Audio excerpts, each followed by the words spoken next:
Friends, આજે હું તમારી સાથે શેર કરીશ નાસ્તામાં એકદમ ઝટપટ બની જતા ઢોકળાની રેસીપી. તો આ ઢોકળાને આપણે પ્રોટીનથી ભરપૂર મગદાળ સાથે બનાવશું, પણ તેમાં એક એવી સામગ્રી એડ કરશું કે જેનાથી ઢોકળા એકદમ સોફ્ટ અને સ્પોન્જી તૈયાર થાય. સાથે આપણે ઢોકળાને લીલા વટાણા અને મેથીની ફ્લેવર સાથે એકદમ ટેસ્ટી બનાવશું. તો તીખી અને ચટપટી લસણની ચટણી સાથે એકવાર આ ઢોકળા ચોક્કસથી ટ્રાય કરવા જેવા છે. તો ચાલો રેસીપી શરૂ કરીએ. એકદમ સોફ્ટ અને સ્પોન્જી ઢોકળા બનાવવા મેં અહીંયા 1 કપ જેટલી મગની દાળને 3 થી 4 કલાક માટે પલાળી દીધેલી હતી. તો મગદાળ પ્રોટીનથી ભરપૂર હોય છે અને ઢોકળા તેની સાથે એકદમ હેલ્ધી બને છે. દાળ એકદમ સારી રીતે પલળીને ફૂલી ગઈ છે. હાથેથી દાળનો દાણો દબાવીએ તો તે સારી રીતે તૂટી જાય છે. તો એ પલાળેલી દાળનું બધું જ પાણી કાઢી લઈએ અને તેને પીસવા માટે મિક્સર જારમાં એડ કરી દઈએ. સાથે મેં અહીંયા અડધા કપ જેટલું ખાટું દહીં લીધેલું છે.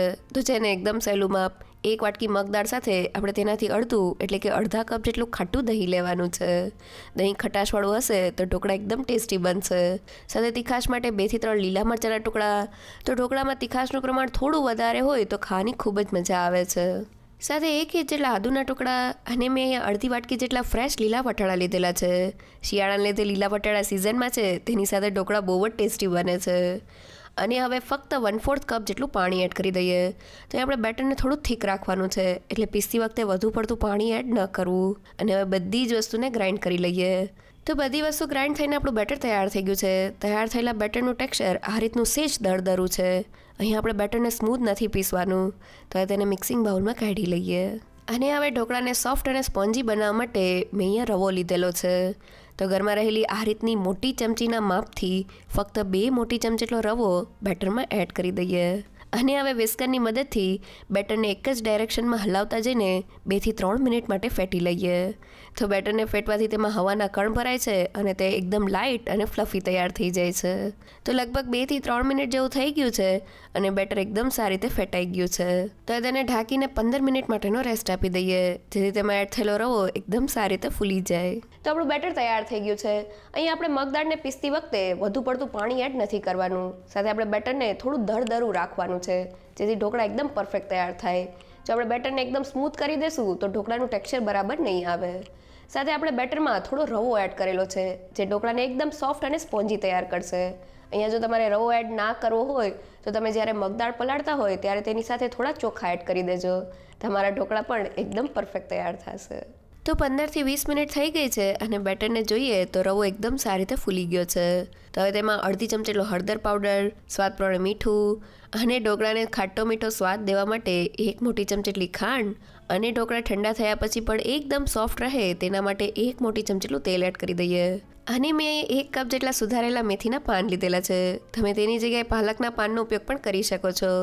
સાથે અડધા કપ જેટલા કોથમીરના પાન એડ કરી દઈએ અને બધી જ વસ્તુને મિક્સ કરી લઈએ. અને બેટરમાં રવો સારી રીતે ફૂલી ગયો છે, એટલે બેટર પહેલાં કરતાં થોડું થીક થઈ ગયું છે. તો તેની કન્સિસ્ટન્સીને એડજસ્ટ કરવા માટે તેમાં ફક્ત 2 મોટી ચમચી જેટલું પાણી એડ કરી દઈએ અને બધી જ વસ્તુને મિક્સ કરી લઈએ. તો બધી વસ્તુ મિક્સ થઈ ગઈ છે અને બેટરની કન્સિસ્ટન્સી ચમચામાંથી આ રીતના રિબનની જેમ પડે તેવી છે, જે ઢોકળા બનાવવા માટે એકદમ પરફેક્ટ છે. તો હવે તૈયાર થયેલા બેટરમાંથી ઇન્સ્ટન્ટલી ઢોકળા બનાવવા મેં અહીંયા 1 ચમચી જેટલો ઇનો ફ્રૂટ સોલ્ટ લીધેલો છે. તમે તેની જગ્યાએ અડધી ચમચી જેટલો બેકિંગ સોડા એટલે કે ખાવાનો સોડા પણ લઈ શકો છો, પણ એનાથી વધુ સારું રિઝલ્ટ આવે છે. તો હવે તેને એક્ટિવેટ કરવા માટે તેની ઉપર 1 ચમચી જેટલો લીંબુનો રસ એડ કરી દઈએ અને તેને બેટરમાં સારી રીતે મિક્સ કરી લઈએ. તો તમે જોઈ શકો છો કે તે બેટરમાં સારી રીતે મિક્સ થવાને લીધે આપણું બેટર આ રીતનું ફૂલી ગયું છે. તો તેમાંથી ફટાફટ ઢોકળા બનાવવા માટે મેં અહીંયા નાની સાઇઝની વાટકી લીધેલી છે. તમે ઘરમાં રહેલી કોઈ પણ થાળી પણ લઈ શકો છો. તેમાં થોડું તેલ એડ કરીને વાટકીને સારી રીતે ગ્રીસ કરી લઈએ, જેથી ઢોકળા એકદમ સારી રીતે ડીમોલ્ડ થઈ જાય. અને હવે તેમાં 1 ચમચા જેટલું બેટર એડ કરી દઈએ. તો આપણે વાટકીને વધુ પડતી નથી ભરવાની, ઢોકળાને થોડી ફૂલવાની જગ્યા દેવાની છે. હવે તેને આ રીતના થોડી હલાવીને બેટરને એક સરખા લેવલમાં કરી લઈએ. અને હવે ઢોકળાને સ્ટીમ કરવા માટે મેં અહીંયા તપેલામાં 4 થી 5 કપ જેટલું પાણીને ગરમ કરી લીધેલું છે. તેની ઉપર આ રીતની કોઈ પણ કાણાવાળી ડીશને રાખી દઈએ અને હવે વાટકીને તેની ઉપર રાખી દઈએ અને ઢાંકીને હાઈ ગેસની ફ્લેમ પર ઢોકળાને 12 થી 15 મિનિટ માટે સ્ટીમ કરી લઈએ. અને ઢોકળાને સ્ટીમ કરવાની બીજી રીતમાં મેં અહીંયા થોડું પાણી તપેલામાં ગરમ કરી લીધેલું છે. તો પાણી આ રીતના ઉકળવા લાગે એટલે તેની ઉપર આ રીતનો કોઈ પણ કાણાવાળો ચેણો રાખી દઈએ અને તેને તેલથી સારી રીતે ગ્રીસ કરી લઈએ. તો ઉકળતા પાણીની વરાળને લીધે તેમાં એક સ્ટીમ જનરેટ થશે, જેનાથી ચાયણામાં આપણું ઢોકળું સ્ટીમ થઈ જશે. તો હવે બેટરને ચાયણામાં એડ કરી દઈએ અને હવે ઢાંકીને તેને હાઈ ગેસની ફ્લેમ પર ફક્ત 6 થી 7 મિનિટ માટે સ્ટીમ કરી લઈએ. તો આપણા ઢોકળા સ્ટીમ થાય છે. અહીંયા આપણે ઢોકળાના બેટરની કન્સિસ્ટન્સી ચમચામાંથી રિબનની જેમ પડે તેવી પોરિંગ રાખવાની છે. જો આપણી બેટરની કન્સિસ્ટન્સી હાર્ડ હશે તો ઢોકળા કઠણ તૈયાર થશે, અને જો આપણે બેટરમાં વધુ પડતું પાણી એડ કરી દેશું અને બેટર પતલું થઈ જશે તો ઢોકળા ચીકાશવાળા બનશે. અહીંયા જો તમારે બેટર પતલું થઈ ગયું હોય તો તેમાં થોડો રવો એડ કરીને બેટરને પરફેક્ટ કરી લેજો. તો હવે સ્ટીમ થયેલા ઢોકળાને જોઈ લઈએ. તો 6 થી 7 મિનિટ થઈ ગઈ છે અને ઢાંકણ ખોલીને જોઈએ તો ચાયણામાં આપણું ઢોકળું એકદમ સારી રીતે સ્ટીમ થઈ ગયું છે. છરીની મદદથી ચેક કરીએ તો તે અંદરથી જરા પણ કાચું નથી. તો હવે તેને ડીમોલ્ડ કરતાં પહેલાં ઠંડુ કરી લઈએ. અને હવે બીજા ગેસ પર 12 થી 15 મિનિટ પછી વાટકીના ઢોકળાને જોઈએ તો તે એકદમ સારી રીતે ફૂલી ગયા છે. છરીની મદદથી ચેક કરીએ તો તે અંદરથી જરા પણ કાચા નથી. તો હવે તેને પણ થોડા ઠંડા કરી લઈએ. તો લગભગ 10 થી 12 મિનિટ જેવું થઈ ગયું છે અને વાટકીમાં ઢોકળા સારી રીતે ઠંડા થઈ ગયા છે. છરીની મદદથી તેને કિનારીથી અલગ કરી લઈએ અને વાટકીને આ રીતના હાથ ઉપર થોડી થપથપાવીને ઢોકળાને ડીમોલ્ડ કરી લઈએ. તો તમે જોઈ શકો છો કે નીચેથી એકદમ જાળીદાર ઢોકળું તૈયાર થયું છે. હાથેથી તોડીને જોઈએ તો તે અંદરથી એકદમ સોફ્ટ અને જાળીદાર છે. આ સિવાય આપણા ચાયણામાં ઢોકળું ઠંડુ થઈ ગયું છે. તો તેને આ રીતના તવીથાની મદદથી ડીમોલ્ડ કરી લઈએ અને તેને તોડીને જોઈએ તો તે એકદમ સોફ્ટ અને સ્પોન્જી તૈયાર થયું છે. તો એ ઢોકળાનો સ્વાદ 100 ગણો વધારવા પેનમાં 1 મોટી ચમચી જેટલું તેલ એડ કરી દઈએ. હવે તેમાં 1 ચમચી જેટલી રાઈ, 1 ચમચી જેટલા સફેદ તલ, થોડા લીમડાના પાન અને મરચાંના ટુકડા એડ કરીને તેને સારી રીતે સાતળી લઈએ. અને હવે વઘારમાં તૈયાર કરેલા ઢોકળાને એડ કરી દઈએ. અને હવે થોડી વાર પછી ઢોકળાને પલટાવીને બંને બાજુ વઘારથી કોટ કરી લઈએ. તો બંને બાજુ વઘારથી કોટ થઈને આપણા ઢોકળા તૈયાર થઈ ગયા છે. ગેસની ફ્લેમ બંધ કરી દઈએ. તો જોતાં જ ખાવાનું મન થઈ જાય એવા આપણા ટેસ્ટી ઢોકળા તૈયાર થઈ ગયા છે.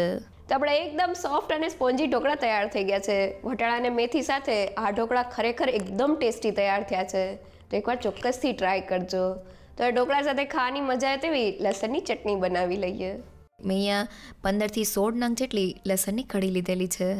હવે તેમાં અડધી ચમચી જેટલું જીરું, 1 પિંચ જેટલી હિંગ, સ્વાદ પ્રમાણે મીઠું, અને મેં અહીંયા 1 મોટી ચમચી જેટલું લાલ મરચું પાવડર લીધેલું છે. મરચાંનું પ્રમાણ તમે તમારા ટેસ્ટ પ્રમાણે વધુ કે ઓછું કરી શકો છો. અને હવે કોઈ પણ જાતના પાણીને એડ કર્યા વગર બધી જ વસ્તુને ગ્રાઇન્ડ કરી લઈએ. હવે મેં અહીંયા 1 ટમેટાના ટુકડા લીધેલા છે. તો ચટણીમાં થોડું ટમેટું એડ કરવાથી તે લસણના ટેસ્ટને બેલેન્સ કરે છે, સાથે ચટણીને થોડી ટેંગીનેસ આપે છે. તો હવે તેને ચટણી સાથે ગ્રાઇન્ડ કરી લઈએ. તો બધી વસ્તુ ગ્રાઇન્ડ થઈને આપણી ચટણીની આ રીતની સ્મૂથ પેસ્ટ તૈયાર થઈ ગઈ છે. તો હવે તેને સાતળવા માટે પેનમાં 2 મોટી ચમચી જેટલું તેલ એડ કરી દઈએ. હવે તેમાં ચટણીની પેસ્ટને એડ કરીને મીડિયમ ગેસની ફ્લેમ પર તેને સારી રીતે સાતળી લઈએ. તો અહીં આપણે ચટણીને લસણ સાથે બનાવેલી છે, એટલે તેને સાતળવાથી લસણનો કાચો સ્વાદ વયો જશે. તો લગભગ 2 મિનિટ જેવું થઈ ગયું છે અને આપણી ચટણી એકદમ સારી રીતે સતરાઈને તેની સાઇડ્સમાંથી તેલ છૂટું પડી ગયું છે. તો ગેસની ફ્લેમ બંધ કરીને ચટણીના મિક્સરને મિક્સિંગ બાઉલમાં કાઢી લઈએ. તો ચટણીની આ પેસ્ટને તમે રેફ્રિજરેટરમાં સ્ટોર કરી શકો છો. અને તેને અત્યારે ખાવા માટે હું તેમાં થોડું પાણી એડ કરી દઈશ અને તેને સારી રીતે મિક્સ કરી લઈશ. તો આ પાણીનું પ્રમાણ તમારે ચટણી જે રીતના જાડી કે પતલી જોતી હોય તે રીતે તમે એડ કરી શકો છો. આપણી તીખી અને ચટાકેદાર લસણની ચટણી તૈયાર થઈ ગઈ છે. તૈયાર થયેલી ચટણીને તેલમાં થોડીવાર સાતળવાથી તેમાં રહેલા લસણ અને ટમેટાનો કાચો સ્વાદ વયો જાય છે. સાથે આ ચટણીને તમે ઢોકળા સિવાય મુઠિયા કે પછી ઢેબરા સાથે ખાવાની પણ મજા આવે છે. તો એ તૈયાર થયેલી ચટણી સાથે ઢોકળાને ગરમા ગરમ સર્વ કરી લઈએ.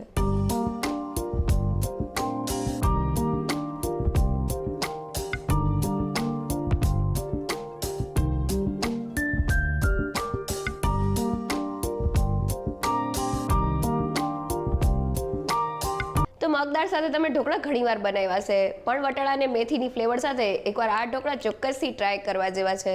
જો તમને મારી આજની રેસીપી ગમી હોય તો મને કમેન્ટ સેક્શનમાં જરૂરથી કહેજો. સાથે મારા વિડીયોને લાઇક અને ફ્રેન્ડ્સ અને ફેમિલીમાં શેર કરજો. અને મારી ચેનલને સબસ્ક્રાઈબ કરવાનું ના ભૂલશો. તો ફરી મળીએ એક નવી રેસીપી સાથે.